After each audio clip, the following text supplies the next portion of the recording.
ओम शांति।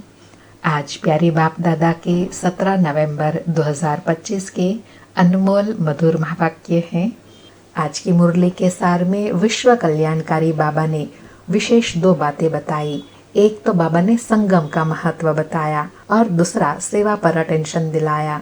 पुरुषोत्तम संगम युग के लिए बाबा कहते हैं, मुझे कल्प कल्प पतितों को पावन करने की ड्यूटी मिली हुई है। तो हे बच्चों, अब इस पतित दुनिया को पावन बनाना है। गोया पुरानी दुनिया को नई दुनिया बनाने बाप आए हैं। इसी संगम समय पर ही बाप मनुष्य से देवता बनाते हैं, राजयोग सिखाते हैं, उत्तम ते उत्तम पद की प्राप्ति कराते हैं। उत्तम ते उत्तम पद है लक्ष्मी नारायण का। उसके लिए बाबा कहे देवी गुण धारण करना है। और देवी गुणों में भी उत्तम गुण बताया पवित्रता का, क्योंकि पवित्रता के कारण ही मनुष्य देवताओं के आगे जाकर माथा टेकते हैं। और दूसरा बाबा ने सेवा की युक्ति और अटेंशन दिलाते कहा कि यह ज्ञान के सब पॉइंट्स बुद्धि में धारण करनी है। जो सर्विसेबल बच्चे होंगे वह धारणा करेंगे। कहा जाता है, धन दिए धन ना खुटे। बाप का पैगाम सुनाना ही नंबर 1 सर्विस है। जो समझते हैं हम बाबा का पैगाम सबको दे सकते हैं, तो उनको सेवा के लिए तैयार रहना चाहिए। फिर अटेंशन दिलाते कहा कि तुम बच्चों को तो रात दिन सर्विस में लग जाना चाहिए, नींद हराम कर देनी चाहिए। बाप का परिचय मिलने से मनुष्य धन के बन जाते हैं। फिर सेवा में विशेष भाइयों के लिए कहा कि पुरुष भी सर्विस कर सकते हैं। सवेरे उठकर मनुष्य जब दुकान खोलते हैं तो कहते हैं सुबह का साईं, तो तुम भी सवेरे सवेरे जाकर बाप का पैगाम सुनाओ। घर में नौकर आदि हैं, उनको भी समझाना है। बोलो, उनको याद करने से तुम्हारा धंधा भी बहुत अच्छा होगा। तुम साईं परमात्मा को याद करो तो तुमको 21 जन्मों का वर्षा मिलेगा। बाबा कहे अमृत वेले का समय बहुत अच्छा होता है। और लास्ट में नशा दिलाते कहा कि तुम मीठे मीठे बच्चे पद्मा पदम भाग्यशाली हो। जबकि तुम बच्चे अपनी महिमा सुनते हो तो फिर कोई बात की फिक्रात आदि क्यों रखनी चाहिए। यह है गुप्त ज्ञान, गुप्त खुशी। तो सदा इसी स्मृति में रहे, नशे में रहना है। सुनते हैं प्यारे बाप दादा के अनमोल मधुर महावाक्य। आज बाबा कहे, मीठे बच्चे, यह पुरुषोत्तम संगम युग है। पुरानी दुनिया बदल अब नई बन रही है। तुम्हें अब पुरुषार्थ कर उत्तम देवता पद पाना है। आज मुरली से प्रश्न है, सर्विसेबल बच्चों की बुद्धि में कौन सी बात सदैव याद रहती है। उत्तर में बाबा कहे, उन्हें याद रहता कि धन दिए धन ना खुटे, इसलिए वह रात दिन नींद का भी त्याग कर ज्ञान धन का दान करते रहते हैं। थकते नहीं हैं, लेकिन अगर खुद में कोई अवगुण होगा तो सर्विस करने का भी उमंग नहीं आ सकता। ओम शांति। मीठे मीठे रूहानी बच्चों प्रति बाप बैठ समझाते हैं। बच्चे जानते हैं परम पिता रोज रोज समझाते हैं, जैसे रोज रोज टीचर पढ़ाते हैं। बाप सिर्फ शिक्षा देंगे, संभालते रहेंगे, क्योंकि बाप के तो घर में ही बच्चे रहते हैं, माँ बाप साथ रहते हैं। यह तो है वंडरफुल बात। कौन सी वंडरफुल बात है कि बाप, टीचर, गुरु और बच्चे साथ में रहते हैं। बाबा कहे, रूहानी बाप के पास तुम बच्चे रहते हो। एक तो रूहानी बाप के पास मूल वतन में रहते हो, फिर कल्प में एक ही बार बाप आते हैं बच्चों को वर्षा देने व पावन बनाने, सुख व शांति देने। तो जरूर नीचे आकर रहते होंगे। बाबा कहे, पावन बनाने के लिए तो जिनको पावन बनाना है उनके सन्मुख आना पड़ेगा ना। बाबा कहे, इसमें ही मनुष्य का मुंझारा है। गायन भी है, साधारण तन में प्रवेश करते हैं। अब साधारण तन तो कहाँ से उड़कर तो नहीं आता, जरूर मनुष्य के तन में ही आते हैं। सो भी बताते हैं, मैं इस तन में प्रवेश करता हूँ। तुम बच्चे भी अब समझते हो, बाप हमको स्वर्ग का वर्षा देने आए हैं। जरूर हम लायक नहीं है, पतित बन गए हैं। बाबा कहे, वर्षा तब दिया जाता है जब खाली हो जाते हैं। अब फिर बाबा आकर वर्षे के पात्र बनाते हैं। सब कहते भी हैं, हे पतित पावन आओ, आकर हम पतितों को पावन बनाओ। बाप कहते हैं, मुझे कल्प कल्प पतितों को पावन करने की ड्यूटी मिली हुई है। हे बच्चों, अब इस पतित दुनिया को पावन बनाना है। बाबा कहे, मुझे ड्यूटी मिली है, इसलिए अब मैं तुम बच्चों को समझाता हूँ। हे बच्चे, अब पतित से पावन बनना है। पुरानी दुनिया को पतित, नई दुनिया को पावन कहेंगे। गोया पुरानी दुनिया को नया बनाने बाप आए हैं। कलयुग को तो कोई भी नई दुनिया नहीं कहेंगे। यह तो समझ की बात है ना। कलयुग है पुरानी दुनिया, बाप भी आएंगे जरूर पुरानी और नए के संगम पर। जब कहाँ भी तुम यह समझाते हो तो बोलो यह पुरुषोत्तम संगम युग है, बाप आया हुआ है। सारी दुनिया में ऐसे कोई मनुष्य नहीं जिसको यह पता हो कि यह पुरुषोत्तम संगम युग है। जरूर तुम संगम पर हो तब तो समझाते हो। मुख्य बात है ही संगम युग की। तो बाबा कहे, विशेष तुम बच्चों को संगम युग का महत्व बताना है। बाप कब आते हैं? संगम पर। वर्षा कब मिलता है? संगम पर। पावन कब बनते हैं? संगम पर। तो यह महत्व बताना है। बाबा कहे तो पॉइंट्स भी बहुत जरूरी है। जो बात कोई नहीं जानते हैं वह समझानी पड़े। इसलिए बाबा ने कहा था यह जरूर लिखना है कि अब पुरुषोत्तम संगम युग है। नए युग अर्थात सतयुग के चित्र भी हैं। मनुष्य कैसे समझे कि यह लक्ष्मी नारायण सतयुगी नई दुनिया के मालिक हैं। उनके ऊपर अक्षर जरूर चाहिए। बाबा कहे, लक्ष्मी नारायण का चित्र है ना, उसके ऊपर अक्षर जरूर होना चाहिए। कौन सा? विश्व महाराजा और विश्व महारानी। और साथ में बाबा कहे संगम युग का चित्र भी जरूर हो, जिसमें लिखा हुआ हो पुरुषोत्तम संगम युग। यह जरूर लिखना है, क्योंकि यह मुख्य बात है। मनुष्य समझते हैं कलयुग में अभी बहुत वर्ष पड़े हैं, बिल्कुल ही घोर अंधियारे में हैं। तो समझाना पड़े नई दुनिया के मालिक यह लक्ष्मी नारायण हैं। यह है पुरानी निशानी। बाबा कहे, भारत में सतयुग था, स्वर्ग था, उसकी सबसे पहली और पुरानी निशानी कौन सी है? लक्ष्मी नारायण, जो सबसे पहले महाराजा महारानी थे। बाबा कहे, तुम कहते हो इस राज्य की स्थापना हो रही है। गीता में भी है, नवयुग आया, अज्ञान नींद से जागो। यह भी जानते हो अब संगम युग है। इनको नवयुग नहीं कहेंगे, संगम को संगम युग कहा जाता है। बाबा कहे, संगम को नवयुग नहीं कहेंगे, क्योंकि संगम तो परिवर्तन का समय है। बाबा कहे, यह है पुरुषोत्तम संगम युग। जबकि पुरानी दुनिया खत्म हो, नई दुनिया स्थापन होती है। मनुष्य से देवता बन रहे हो, राजयोग सीख रहे हैं। देवताओं में भी उत्तम पद है ही इन लक्ष्मी नारायण का।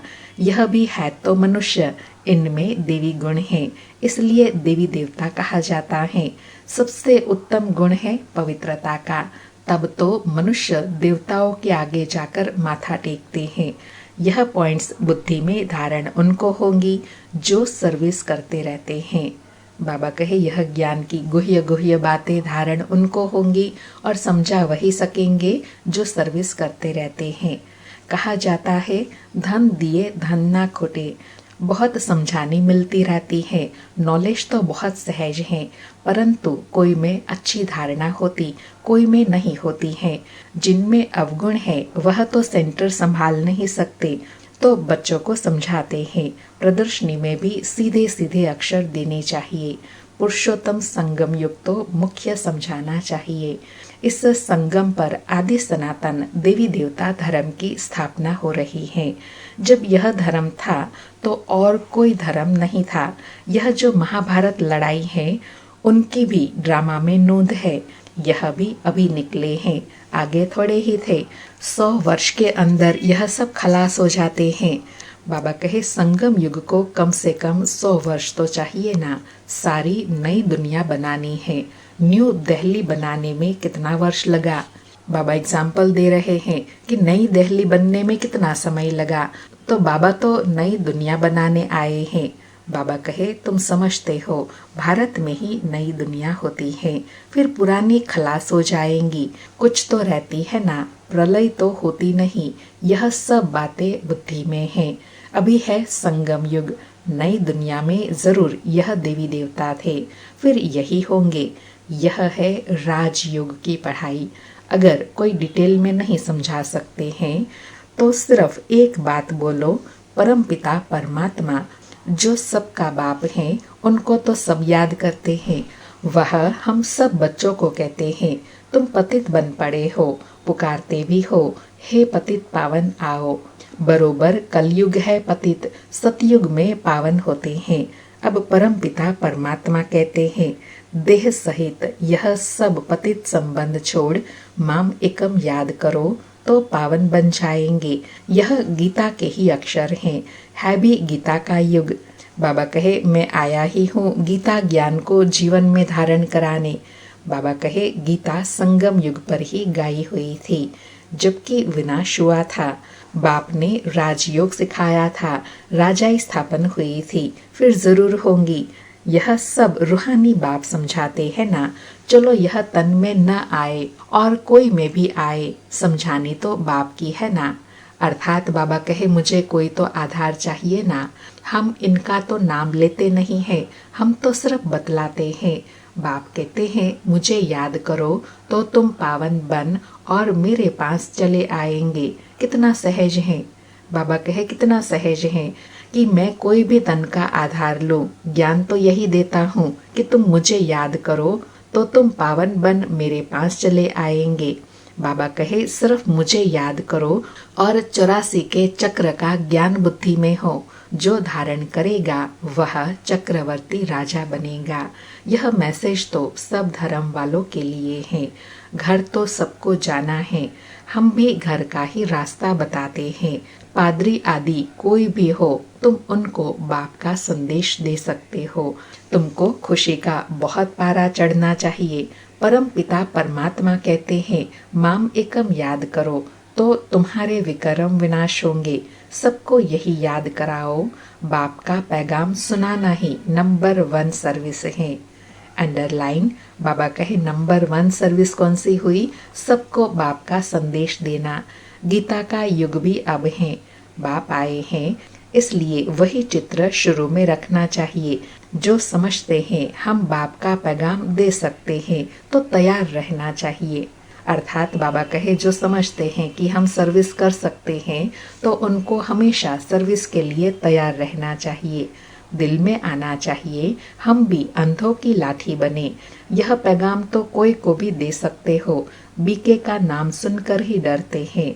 बोलो, हम सिर्फ बाप का पैगाम देते हैं। परम पिता परमात्मा कहते हैं, मुझे याद करो बस।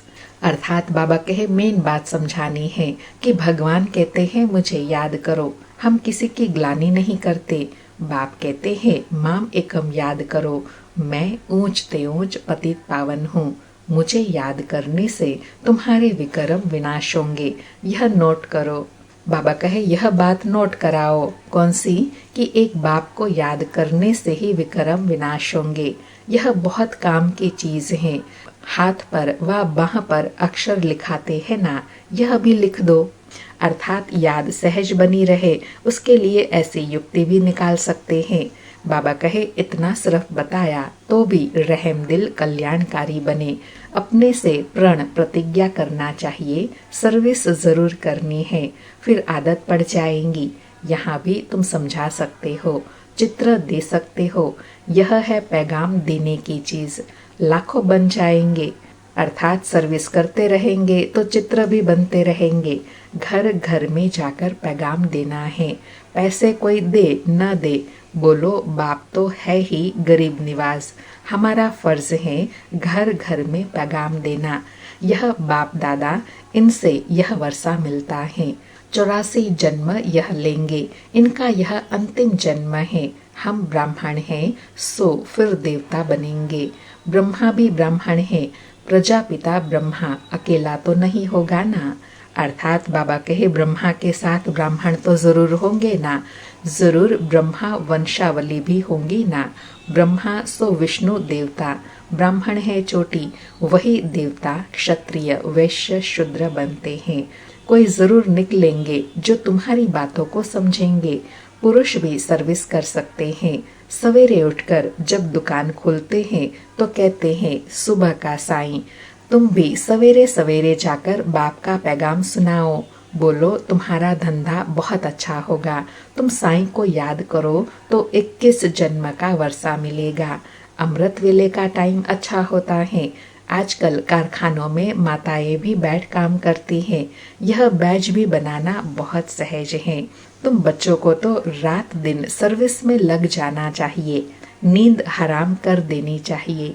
बाबा ने पहले संगम युग पर बताया, फिर बाबा सर्विस पर अटेंशन दिला रहे हैं कि सर्विस के लिए तो दिन रात भागते रहना चाहिए, अपने से प्रण करना चाहिए। और बाबा कहे नींद भी हराम कर देनी चाहिए, अर्थात कैसे भी करके बाप का परिचय सबको देना है। बाबा कहे बाप का परिचय मिलने से मनुष्य धन के बन जाते हैं। तुम किसी को भी पैगाम दे सकते हो। तुम्हारा ज्ञान तो बहुत ऊंचा है। बोलो हम तो एक को ही याद करते हैं।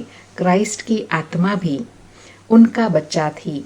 आत्माएं तो सब उनके बच्चे हैं। वही गॉडफादर कहते हैं कि और कोई भी देहधारियों को मत याद करो। तुम अपने को आत्मा समझ माम एकम याद करो तो विक्रम विनाश हो जाएंगे, मेरे पास आ जाएंगे। मनुष्य पुरुषार्थ करते ही है घर जाने के लिए, अर्थात परम धाम वापस जाने के लिए, परंतु जाता कोई भी नहीं। देखा जाता है बच्चे अभी बहुत ठंडे हैं, इतनी मेहनत पहुंचती नहीं, बहाना करते रहते हैं।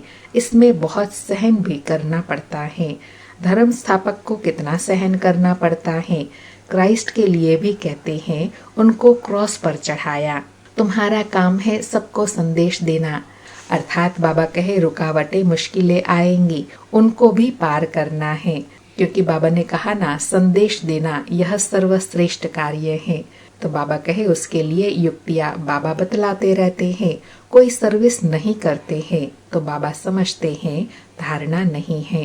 बाबा राय देते हैं कैसे पैगाम देना है। ट्रेन में भी तुम यह पैगाम दे सकते हो। तुम जानते हो हम स्वर्ग में जाते हैं, कोई शांति धाम में भी जाएंगे ना, रास्ता तो तुम ही बता सकते हो। तुम ब्राह्मणों को ही जाना चाहिए, है बहुत सहज। ब्राह्मणों को कहाँ तो रखेंगे ना। ब्राह्मण देवता क्षत्रिय प्रजापिता ब्रह्मा की औलाद तो जरूर होंगे ना। आदि में है ही ब्राह्मण। तुम ब्राह्मण हो ऊंच ते ऊंच, वह ब्राह्मण है कुख वंशावली। ब्राह्मण तो जरूर चाहिए ना, नहीं तो प्रजापिता ब्रह्मा के बच्चे ब्राह्मण कहाँ गए। ब्राह्मणों को तुम बैठ समझाओ तो वह जड़ समझ जाएंगे। बोलो तुम भी ब्राह्मण हो, हम भी अपने को ब्राह्मण कहलाते हैं। अब बताओ तुम्हारा धर्म स्थापन करने वाला कौन। बाबा कहे ऐसे प्रश्न पूछते हुए समझाना है। ब्राह्मणों के सिवाय कोई नाम ही नहीं लेंगे। तुम ट्रायल करके देखो, ब्राह्मणों के भी बहुत बड़े बड़े कुल होते हैं। पुजारी ब्राह्मण तो ढेर हैं। अजमेर में ढेर बच्चे जाते हैं। कभी कोई ने समाचार नहीं दिया कि हम ब्राह्मणों से मिले। उनसे पूछा तुम्हारा धर्म स्थापन करने वाला कौन। बाबा उल्हाना दे रहे हैं कि अभी तक ऐसा समाचार किसी ने नहीं दिया। बाबा कहे ब्राह्मण धर्म किसने स्थापन किया, तुमको तो मालूम है सच्चे ब्राह्मण कौन है। तुम बहुतों का कल्याण कर सकते हो। यात्राओं पर भगत ही जाते हैं। यह चित्र तो बहुत अच्छा है लक्ष्मी नारायण का। तुमको मालूम है जगदम्बा कौन है, लक्ष्मी कौन है। ऐसे ऐसे तुम नौकरों भिलनियों आदि को भी समझा सकते हो। तुम्हारे बिगड़ तो कोई है नहीं जो उन्हों को सुनाए। जिसको बाबा कहते हैं ना चैरिटी बिगिंस एट होम। अपने घर में नौकर आदि भी आते हैं, उनको भी समझाना है। बाबा कहे बहुत रहम दिल बनना है। बोलो तुम भी पावन बन पावन दुनिया में जा सकते हो। अपने को आत्मा समझो, शिव बाबा को याद करो। शौक बहुत होना चाहिए किसी को भी रास्ता बताने का। फिर बाबा ने अंडरलाइन कराया कि सर्विस का बच्चों को बहुत शौक होना चाहिए।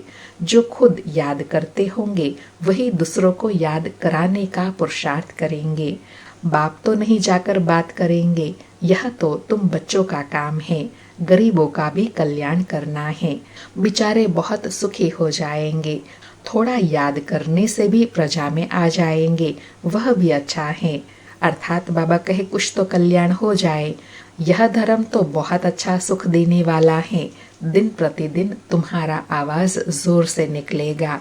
सबको यही पैगाम देते रहो, अपने को आत्मा समझ बाप को याद करो। तुम मीठे मीठे बच्चे पद्मा पदम भाग्यशाली हो। बाबा वरदान दे रहे हैं कि तुम बच्चे कौन हो? पद्मा पदम भाग्यशाली हो। जबकि महिमा सुनते हो तो समझते हो, फिर भी कोई बात की फिक्रात आदि क्यों रखनी चाहिए? यह है गुप्त ज्ञान, गुप्त खुशी। तुम हो इनकॉग्निटो वॉरियर्स, गुप्त सेना। तुमको अननोन वॉरियर्स कहेंगे। कोई अननोन वॉरियर्स हो नहीं सकता। तुम्हारा दिलवाड़ा मंदिर पूरा यादगार है। दिल लेने वाले का परिवार है ना। आज बाबा ने नया नाम दिया कि यह मंदिर भी तुम्हारे परिवार का यादगार है। महावीर, महावीरनी और उनकी औलाद, यह पूरा तीर्थ है। काशी से भी ऊंची जगह हुई। बाबा महत्व बता रहे हैं कि यह इतना ऊंच क्यों है, क्योंकि जहाँ महावीर, महावीरनी जो सृष्टि के आदि पिता हैं, आदि माँ हैं, वह बैठे हुए हैं और सृष्टि के आदि रतन बैठे हुए हैं। इसलिए बाबा कहे यह सबसे ऊंच स्थान है। अच्छा, मीठे मीठे सिकिलधे बच्चों प्रति माता पिता बाप दादा का याद प्यार और गुड मॉर्निंग। रूहानी बाप की रूहानी बच्चों को नमस्ते। हम रूहानी बच्चों की रूहानी माता पिता बाप दादा को याद प्यार, गुड मॉर्निंग और नमस्ते नमस्ते। सारी मुरली से धारणा के लिए सार है। पहला पॉइंट, घर घर में जाकर बाप का पैगाम देना है। सर्विस करने का प्रण करो। सर्विस के लिए कोई भी बहाना मत दो। दूसरा पॉइंट, किसी भी बात की फिक्रात नहीं करनी है। गुप्त खुशी में रहना है। किसी भी देहधारी को याद नहीं करना है। एक बाप की याद में रहना है। आज प्यारे सतगुरु का वरदान है, कल्याणकारी बाप और समय का हर सेकंड लाभ उठाने वाले निश्चय बुद्धि निश्चिंत भव। कल्याणकारी बाप और समय का हर सेकंड लाभ उठाने वाले निश्चय बुद्धि निश्चिंत भव। स्पष्टीकरण है, जो दृश्य चल रहा है उसे त्रिकालदर्शी बनकर देखो। हिम्मत और उल्लास में रहे। स्वयं भी समर्थ आत्मा बनो और विश्व को भी समर्थ बनाओ। स्वयं के तूफानों में ही हिलो मत, अचल बनो। जो समय मिला है, साथ मिला है, अनेक प्रकार के खजाने मिल रहे हैं, उनसे संपत्तिवान और समर्थिवान बनो। सारे कल्प में ऐसे दिन फिर आने वाले नहीं हैं। इसलिए अपनी सब चिंताएं बाप को देकर निश्चय बुद्धि बन सदा निश्चिंत रहो। कल्याणकारी बाप और समय का हर सेकंड लाभ उठाओ। बाबा कहे निश्चय बुद्धि बन कल्याणकारी बाप और संगम समय के हर सेकंड का लाभ उठाएंगे तो सदा निश्चिंत जीवन अनुभव करेंगे। आज का स्लोगन है, बाप के संग का रंग लगाओ तो बुराई स्वतः समाप्त हो जाएंगी। बाप के संग का रंग लगाओ तो बुराई स्वतः समाप्त हो जाएंगी। आज के अव्यक्त इशारे हैं, अशरीरी व विदेही स्थिति का अभ्यास बढ़ाओ। आज का अभ्यास है, विदेही बनने की विधि है बिंदी बनना। अशरीरी बनते हो, कर्मातीत बनते हो, सबकी विधि बिंदी है। इसलिए बाप दादा कहते हैं, अमृत वेले बाप दादा से मिलन मनाते, रूह रिहान करते जब कार्य में आते हो तो पहले 3 बिंदियों का तिलक मस्तक पर लगाओ और चेक करो किसी भी कारण यह स्मृति का तिलक मिट तो नहीं जाता है। अविनाशी अमिट तिलक है। बाबा कहे अमृत वेले और कर्म करते हुए कौन सा अटेंशन और कौन सा अभ्यास करना है, आत्मिक स्थिति का, और कर्म करते हुए चेक करते जाना है कि यह अविनाशी तिलक अमिट है। इस अभ्यास से बाबा कहे कर्मातीत बनना सहज हो जाएगा। अच्छा, ओम शांति। शुक्रिया बाबा, शुक्रिया।